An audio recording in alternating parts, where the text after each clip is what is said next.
Disco Foot, miroir du football de la diaspora congolaise.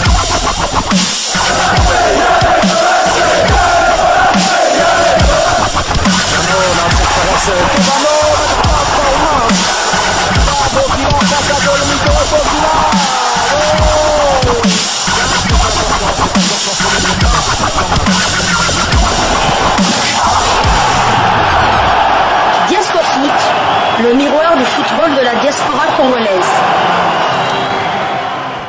Vous êtes sur DMTV, bonjour ou bonsoir, tout dépend de l'heure à laquelle vous nous suivez. Tout plaisir est pour nous de vous retrouver, mais surtout de savoir que vous êtes nombreux en train de suivre votre chaîne YouTube DMTV. DMTV qui vous propose l'actualité, vous propose également des analyses et des réflexions sur des sujets d'actualité, sur des faits sociaux, tout simplement sur des réalités que nous observons ici chez nous en République démocratique du Congo.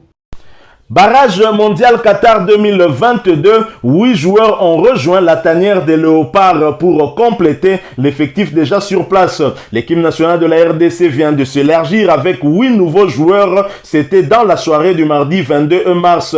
Attendu pour les barrages du mondial Qatar 2022 contre l'équipe du Maroc.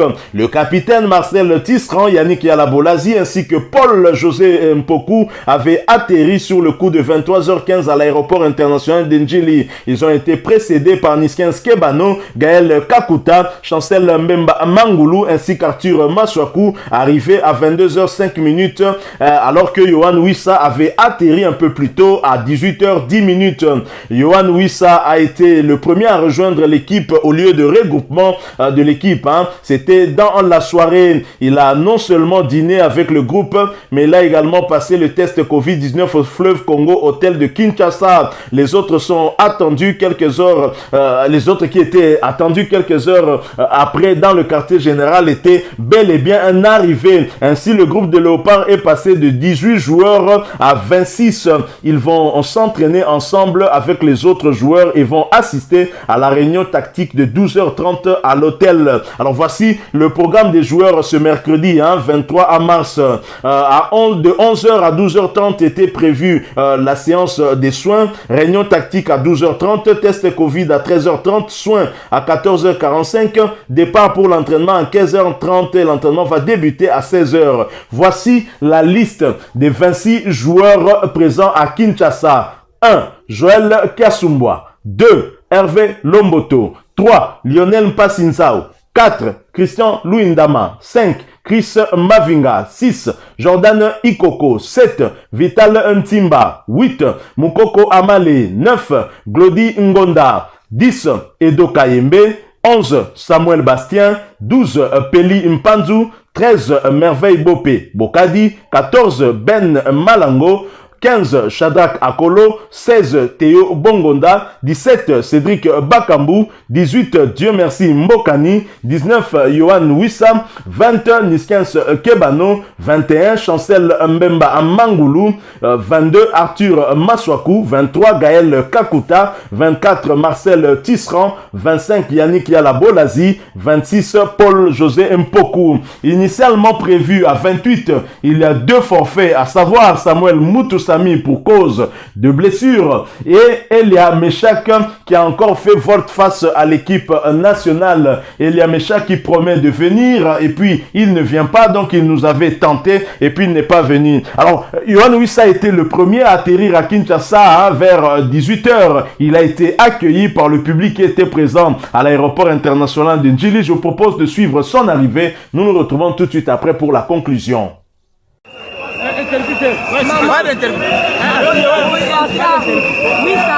Bonsoir. Wissa. Bonsoir Wissa. Wissa. Juste un bonsoir. Wissa. Juste un bonsoir.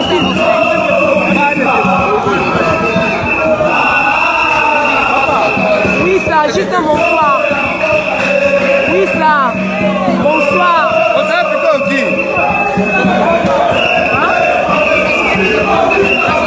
Juste bonsoir, non, Wissa. Bonsoir.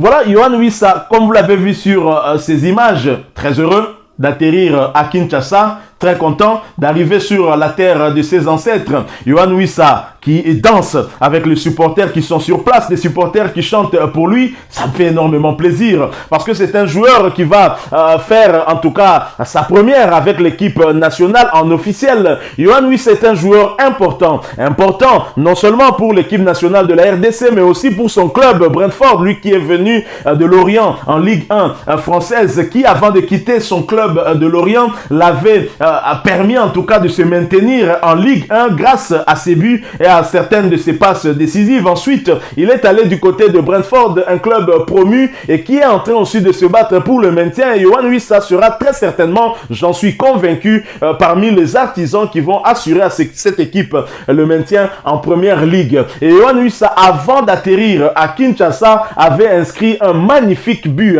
un but contre Leicester, malheureusement qui était insuffisant pour arracher ne serait-ce qu'un point du nul. Un but qu'il a inscrit à l'entrée de la surface des réparations de Leicester, une frappe enroulée qui n'a pas laissé de chance au portier de Leicester. Et Yohan Wissa, je l'ai dit, un joueur important, mais c'est le dernier joueur congolais qui a inscrit un but contre l'équipe nationale du Maroc. C'était lors du match amical. Je pense que ce match amical a eu lieu en 2019, si ma mémoire ne me trahit pas. Je sais que vous qui nous suivez, vous avez certainement cela en mémoire. Vous pourrez me corriger si je me suis trompé. Yohan Wissa avait égalisé contre le Maroc et le match s'était soldé sur le score d'un but partout. Avant cela, Junior Kabananga Kalonji avait inscrit l'unique but du match qui nous a opposé au Maroc. C'était lors de la CAN 2017. 1-0 remporté par la RDC. Donc les deux dernières confrontations entre le Maroc et la RDC avaient tourné à l'avantage de la République démocratique du Congo. Et Yohan Wissa est l'un des artisans justement de ce résultat et de ces statistiques. Un joueur tant réclamé par beaucoup de Congolais. Un joueur pour nous apporter ce qui nous manque, la profondeur, la précision. Un joueur qui est un bon passeur et un fin tireur aussi, qui sait marquer des buts avec des tirs en dehors de la surface des réparations. Yohan Wissa ne marque pas des buts que dans la surface des réparations. C'est un très bon joueur, un très bon élément qui nous sera en tout cas d'un très grand secours lors de ce match, surtout en absence notamment d'Elia Meshak, avec Yannick Yalabolazi qui est en train de balbutier un tout petit peu du côté de Rizespor, club qui est mal en point d'ailleurs au championnat turc. Je pense que Hector Hall Cooper verra, mais peut-être qu'il ne va pas titulariser deux joueurs qui font leur début en équipe nationale, à savoir Théo Bongonda et Wissa. Je suis sûr que le technicien argentin ne voudra pas prendre des risques dans cette attaque et qu'il laissera peut-être un sur le banc et que l'un d'eux pourra commencer. On pourrait voir soit peut-être Niskens Kebano débuter aussi sur les côtés. Niskens Kebano est très à l'aise aussi, on le voit du côté de Fulham jouer sur le côté, même si en équipe nationale, pour moi, ça n'a pas toujours marché. En équipe nationale, Niskens Kebano, pour moi, est un tueur lorsqu'il est derrière le numéro 9. C'est un demi-neuf. Très clairement, Niskens Kebano vous donne des passes décisives. La preuve, c'est le meilleur passeur décisif congolais. Il est parmi les meilleurs buteurs congolais actuellement. Et donc, ses statistiques sont très claires. Il fait sa meilleure saison depuis qu'il est en Angleterre. Très clairement, il pourrait mériter une place de titulaire. Mais d'un côté, c'est un, on va dire, c'est un joker de luxe, Niskens Kebano. Lorsque le match est fermé, lorsqu'on n'a pas de solution, on le monte et je vous assure, il nous apporte une solution. Rappelez-vous de ce match de la Coupe d'Afrique des Nations Guinée équatoriale 2015. Nous sommes menés 2-0. Niskens Kebano fait son entrée, il donne deux passes décisives et pour le 4-2, c'est un joueur magnifique. Je crois que la République démocratique du Congo a des arguments. Et contre une équipe comme le Maroc, il faut avoir des arguments. Mais les arguments techniques et tactiques ne suffisent pas. Encore faut-il que sur le plan mental, nous soyons prêts. Et je pense que nos joueurs sont prêts. Il suffit d'accéder à leurs réseaux sociaux pour s'en rendre compte. Vous avez des joueurs qui publient des messages. Il y en a qui disent Qatar ou rien. Il y en a qui disent rendez-vous avec l'histoire. Et c'est vrai, c'est un rendez-vous que nous nous donnons avec l'histoire. Nous ne voyons pas le Maroc. Nous voyons Qatar 2022. Voilà qui met fin à ce sujet que nous avons voulu partager avec vous. Concernant en tout cas cette liste des léopards qui finalement s'est conclue avec l'arrivée des 8 derniers joueurs que nous attendions. Ils sont là. Chancel Mbemba Mangoulou, le meilleur défenseur congolais actuellement et parmi les meilleurs défenseurs au niveau du championnat portugais, si pas le meilleur. Hein. Carrément, ne soyons pas modestes, s'il vous plaît. Nous avons des stars dans notre équipe. Hein. Il faudrait que nous puissions vraiment aussi les élever. Merci à vous qui nous avez suivis. Si vous avez aimé ce sujet, laissez-nous un maximum de j'aime. Merci de partager avec nous votre point de vue en nous le laissant à travers un commentaire. Vous êtes nouveau ou ancien, que vous ne vous êtes pas encore abonné sur cette chaîne, n'hésitez pas. Abonnez-vous et n'oubliez pas d'activer la petite cloche de notification. Pour cela, cliquez tout simplement sur celle qui apparaîtra une fois que vous vous serez abonné. Encore une fois, merci à vous. Avec espoir de vous retrouver bientôt, hein, toujours dans le cadre de cette chaîne Diasco Foot, parce que nous sommes le miroir du football de la diaspora congolaise. Si Dieu nous prête vie, à bientôt. En attendant, portez-vous bien et Diasco Foot vous dit au revoir.